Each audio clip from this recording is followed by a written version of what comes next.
Bonsoir Uli. Bonsoir. À J-10, dans quel état d'esprit vous êtes et quel est le moral du groupe? Donc, dans un peu plus qu'une semaine, ce sont les élections. Le moral est bon.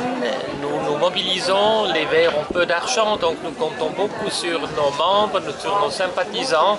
Et c'est quelques jours de travail intense à faire encore pour décider avant tout les antinucléaires, ceux qui voteront avec nous mais qui ne veulent pas participer aux élections, qui doivent aussi participer aux élections. Il faut une députation verte forte pour sortir du nucléaire, pour réussir la révolution énergétique.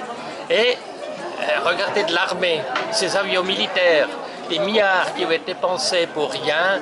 Il faut se révolter et soutenir ceux dans le Parlement qui sont résolument opposés à de telles choses.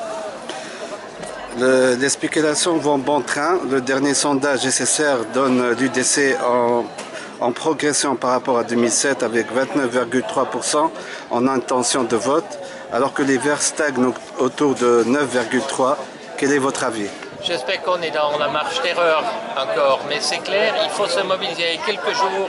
Il faut dire aux collègues de travail, aux amis, aux voisins, qu'ils n'oublient pas de voter, qu'ils oublient pour les Verts qui ont une longueur d'avance.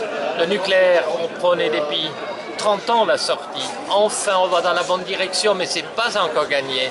Le nouveau Parlement peut décider d'autre chose. Vous ne pensez pas que les Verts libéraux sont en train de prendre un peu de votre, entre parenthèses, votre marché? C'est possible, mais les gens doivent savoir, les Verts libéraux veulent la sortie du nucléaire seulement en 2045, par exemple. Ils doivent savoir que les Verts libéraux, en ce qui concerne la solidarité, en ce qui concerne l'immigration, ils votent continuellement avec la droite, des fois même avec la droite musclée.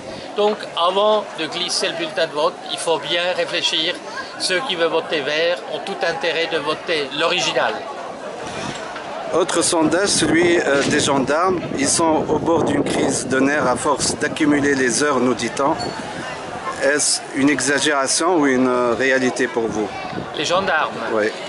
Il y a effectivement un problème à la police, il y a un manque d'effectifs, mais c'est depuis fort longtemps. On devrait faire la séparation entre les policiers qui sont sur le terrain et ceux qui sont dans les postes de police. J'ai jamais compris pourquoi il faut mesurer 1,65 m, savoir tirer, d'avoir une bonne vue, avoir une formation anti-émeute pour recevoir par exemple des dépôts de plainte d'un vélo ou d'une voiture. Non, qu'on libère les policiers sur le terrain et qu'on engage des gens assermentés qui ont envie de travailler dans les postes de police, qui savent les langues, qui peuvent accueillir les gens, qui connaissent un peu les lois et qui savent mieux utiliser l'outil informatique. À votre avis, avec les démissions en cascade au palais de justice, quel avenir pour Daniel Zappelli? M. Zappelli devrait se retirer. Il devrait savoir qu'il y a trop d'erreurs qui ont été faites.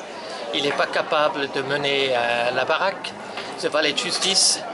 Il est issu d'un parti qui sait tout sur la sécurité et la justice, mais je vois ni le procureur général, ni la conseillère d'État Rocha, qui sont du même parti, réussissent de mener à bien leur tâche.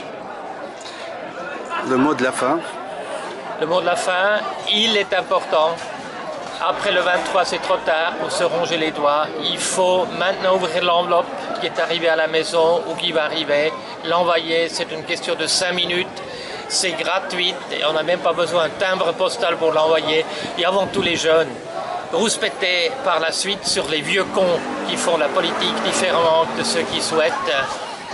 C'est trop tard après le 23. Donc participe aux élections pour ne pas subir. Merci Uli.